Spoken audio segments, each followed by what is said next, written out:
All right, I got a few minutes in between the breaks for tonight's episode of Live PD. So let's talk about Turdus at Cicindella. Turdus is a bird and Cicindella is a glowworm. So we're going to read a funny story about them.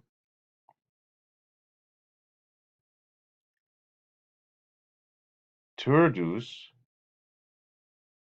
Turdus volucris est fuscus, qui vocem habet liquadam et canoram. Cicindella vermis est, qui lucem ex cauda emittit clarissimam. Turdi sic ut ceteri volucres, ver minibus vescuntur. Nam nam nam nam.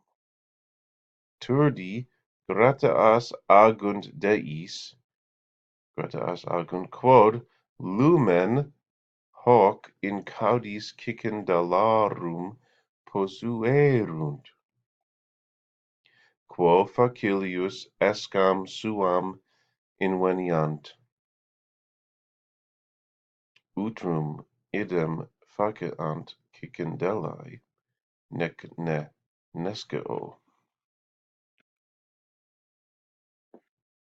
Aliquando Turdus aliquis Cicindellam procul conspexit splendentem, quem ubi vidit ad volantem Cicindella, his verbis ad loquitur.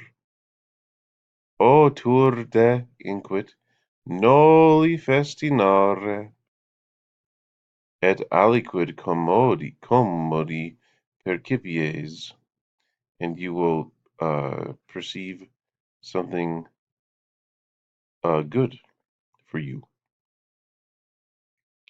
Ego enim una sum Cicindella, at si me sequeris me, monstrabo tibi ubi sint sexcentai.